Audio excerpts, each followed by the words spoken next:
السلام علیکم عزیز طلباء، بروکفیلڈ آن لائن کلاسز میں خوش آمدید۔ آج ہم اپنے سبق نمبر 2 کے لیکچر نمبر 3 کے ساتھ دوبارہ حاضر ہوئے ہیں۔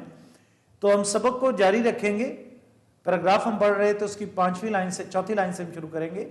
ان عمدہ کاریگروں سے جو تہذیب و شائستگی کی عمارت کے معمار ہیں، لگاتار ایک دوسرے کے بعد ہونے سے محنت اور علم و ہنر میں جو ایک بے ترتیبی کی حالت میں تھے، ایک ترتیب پیدا ہوئی۔ جب اللہ تعالیٰ نے اس کائنات کو تخلیق کیا تو ہر چیز اس کے اندر چھپا دی، ہر چیز اس کے اندر پیدا کر دی۔ اب انسان جو ہے اپنی عقل کو استعمال کرتے ہوئے ان چیزوں کو ایک ترتیب کی حالت میں لا رہا ہے۔ ہم اس چیز سے بخوبی آگاہ ہیں کہ ہر چیز کے بنانے والا اللہ ہی ہے۔ اب انسان اللہ کی مہیا کی ہوئی چیزوں سے اپنی عقل کے مطابق مزید چیزیں جو ہیں وہ ایجاد کر رہا ہے، انہیں بنا رہا ہے۔ رفتہ رفتہ نیچر کی گردش نے، وقت کے گھومنے نے، وقت کے پہیے نے موجودہ نسل کو اس زرخیز اور بے بہا جائیداد کا وارث کیا۔ کون سی جائیداد؟ وہ جو کئی سو سال مسلمانوں نے حکمرانی کی ہندوستان پر، برصغیر پر، جو ہمارے پرکھوں کی ہوشیاری اور محنت سے مہیا ہوئی تھی۔ اور وہ جائیداد ہم کو اس لیے نہیں دی گئی تھی کہ ہم صرف مثل مارے سرے گنج اس کی حفاظت ہی کیا کریں، کہ ہمارے آباء و اجداد نے جو ہمیں ایک سلطنت مہیا کی تھی، اس سلطنت کا مقصد یہ نہیں تھا کہ ہم اس پر سانپ کی طرح کنڈلی مار کر بیٹھ جائیں۔ اکثر قصہ کہانیوں کے اندر ہوتا ہے کہ خزانے کے اوپر سانپ جو ہے وہ بیٹھا ہوتا ہے، تو یہاں پر فارسی کی ترکیب استعمال کی گئی، مثال مار کہتے ہیں سانپ کو، سرے گنج خزانے پر، گنج یعنی خزانہ۔ تو اسی حوالے سے ایک شعر بھی ہے کہ کل زلف لہرا کے وہ جب سرے بازار چلے، ایک شور اٹھا مار چلے مار چلے۔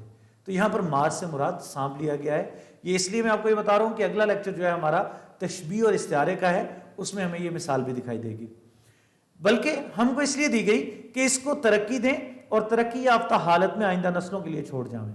یعنی ہمارے آباء و اجداد نے وہ جو ایک سلطنت کی بنیاد رکھی، پھر اس سلطنت کو مضبوط کیا، کئی سو سال حکمرانی کی۔ ہمارے آباء و اجداد اپنے آباء و اجداد کی اس ترقی جو مہیا کی گئی سلطنت تھی، اس کو مزید ترقی دے کر ہمارے حوالے کر کے گئے۔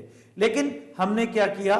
مگر افسوس، 100,000 افسوس، یعنی بہت افسوس کہ ہماری قوم نے ان پرکھوں کی چھوڑی ہوئی جائیداد کو بھی گرا دیا۔ ہم نے اپنے آباء و اجداد کی مہیا کی گئی اس جائیداد کو بھی تباہ و برباد کر دیا۔ ہمارے معاشرے میں ہمارے ارد گرد بہت سے ہمارے دوست احباب ایسے نظر آتے ہیں جو اپنے آباء و اجداد کے جو قصے کہانیاں ہمیں سناتے ہیں کہ ہمارا دادا یا ہمارا نانا جو ہے اس کے پاس اتنی زمین تھی، آپ کے پاس کتنی ہے؟ وہ جی تقسیم ہو کر اتنی رہ گئی۔ تو ہمارے آباء و اجداد نے جو کارنامے کیے، اگر باپ نے 5 ایکڑ چھوڑے تو بیٹا آگے اپنی اولاد کے لیے 10 ایکڑ چھوڑ کر جاتا تھا، کیونکہ وہ محنت کرتے تھے۔ ہم آرام پرست ہو گئے، ہم اپنے آباء و اجداد کی مہیا کی ہوئی چیزوں کو بھی ختم کرتے چلے گئے۔ ایک نہایت عاجز و مسکین غریب آدمی جو اپنے ساتھیوں کو محنت اور پرہیزگاری اور بے لگاؤ ایمانداری کی نظیر یعنی مثال دکھاتا ہے، اس شخص کا اس زمانے میں اور آئندہ زمانے میں اس کے ملک، اس کی قوم کی بھلائی پر بہت بڑا اثر پیدا ہوتا ہے، کیونکہ اس کی زندگی کا طریقہ اور چال چلن کو معلوم نہیں، مگر اور شخصوں کی زندگی میں خفیہ خفیہ پھیل جاتا ہے اور آئندہ کی نسل کے لیے ایک عمدہ نظیر، عمدہ مثال بن جاتا ہے۔ ہر روز کے تجربے سے یہ بات معلوم ہوتی ہے کہ شخصی چال چلن میں یہ قوت ہے کہ دوسرے کی زندگی اور برتاؤ اور چال چلن پر نہایت گواہ اثر پیدا کرتا ہے، اور حقیقت میں یہی ایک نہایت عمدہ عملی تعلیم ہے۔ یہ علم وہ علم ہے جو انسان کو انسان بناتا ہے۔ اسی علم سے چال چلن، تعلیم نفسی، نفس کشی، شخصی خوبی، قومی مضبوطی، قومی عزت حاصل ہوتی ہے۔ یہی علم وہ علم ہے جو انسان کو اپنے فرائض ادا کرنے، دوسروں کے حقوق محفوظ رکھنے اور زندگی کی کاروبار کرنے اور اپنی عاقبت کے سنوارنے کے لائق بناتا ہے۔ بیٹا کون سا علم؟ تجربے کا علم۔ اس کے لیے اگر آپ ایک مثال دیکھیں، گھر میں کوئی چھوٹا بچہ اگر ہے، آپ اس کو 1000 بار روکیں کہ بیٹا چولہے کے قریب مت جانا مت جانا، لیکن کیا ہوگا؟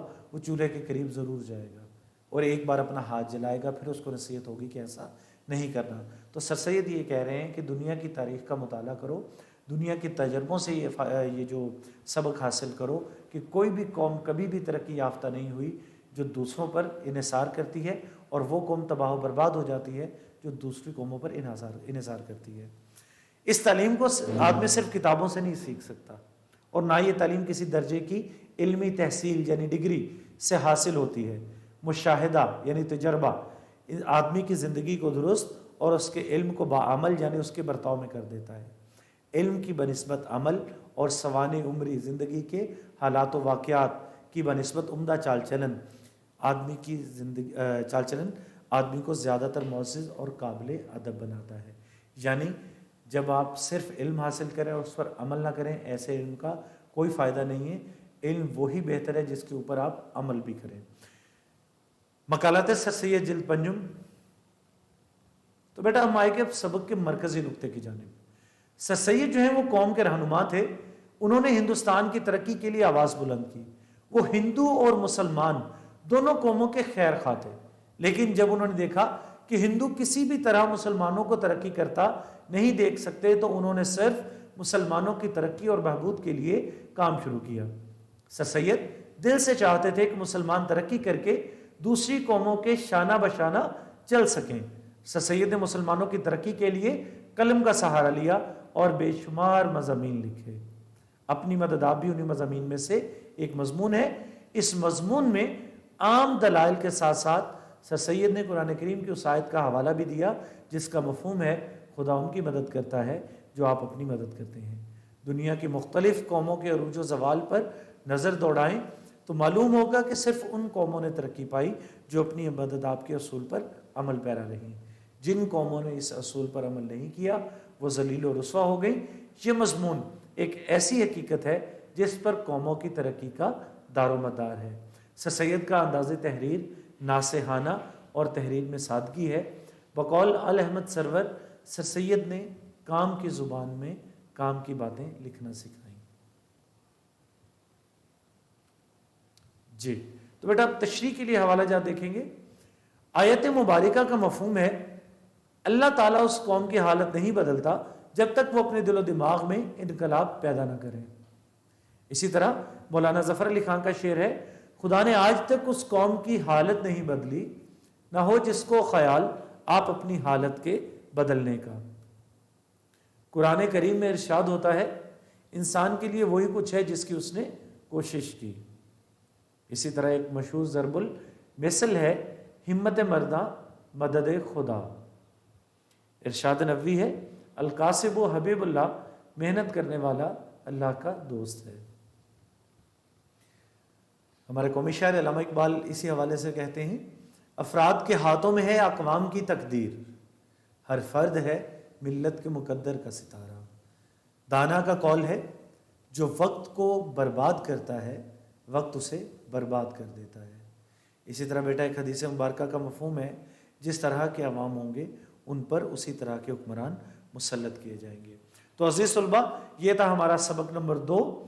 آج یہ سبق مکمل ہوا۔ انشاءاللہ اگلے لیکچر کے اندر ہم اپنے حصہ معروضی کے ایک پورشن کے ساتھ حاضر ہوں گے۔ اس کا ایک حصہ جو ہے علم بیان، علم بدیع، ہم اس کو پڑھیں گے۔ اگلے لیکچر میں اس پر تفصیلی گفتگو ہوگی۔ تب تک کے لیے اجازت چاہوں گا۔ اللہ حافظ۔